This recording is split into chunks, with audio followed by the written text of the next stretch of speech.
But just with the release coming out yesterday saying that they're looking at or are likely to get rid of municipal speed cameras, what are your thoughts, sir? I think is a really unfortunate move. In Brighton, we were charging 300 people per day when we first set these cameras up, and now we're down to 73 people. You know, when you think that that's reducing speeding by 75%, more than 75% in the municipality of Brighton, we know that these speed cameras work, and they work well. And in our community safety zone with 2 schools, our largest public park, and a seniors home, it's saving children and seniors from possible harm. The Premier in his press release said that it was a cash grab.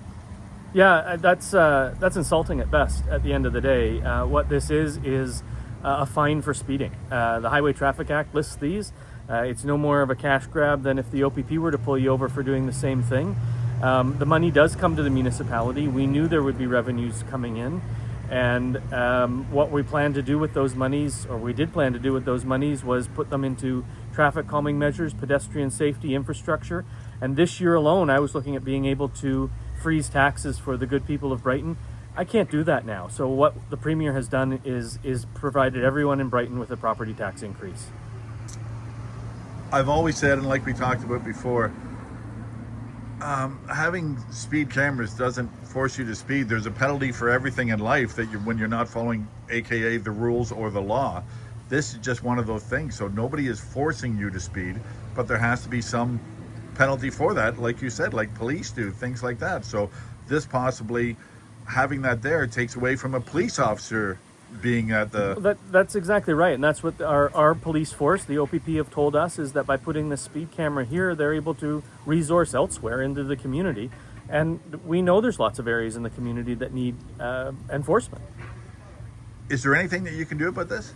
We're going to keep advocating for them, Pete. We're going to work with our partners at the AMO, the Association of Municipalities of Ontario, with the Association of Chiefs of Police, with the Ontario Traffic Council, all of those organizations that think that speed cameras work, because they know they do. Have you talked, and forgive me on this, have you talked to any other municipalities about this? I know this just came out yesterday, but I mean, have you talked to any other municipalities yet? I've only before this happened was I speaking with the other municipalities about how it's working in Brighton and how we can help them install them in their communities. But of course, now everybody's going to put the freeze on, because what's the point in making that investment if we don't know what's going to happen next?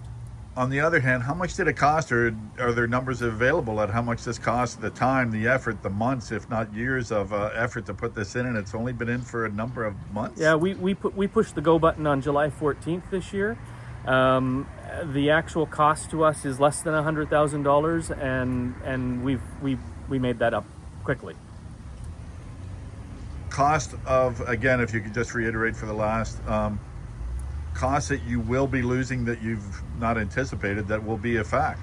Yeah, I don't know to date what monies have been brought in, but at about the 6-week mark, we had raised for the municipality $300,000.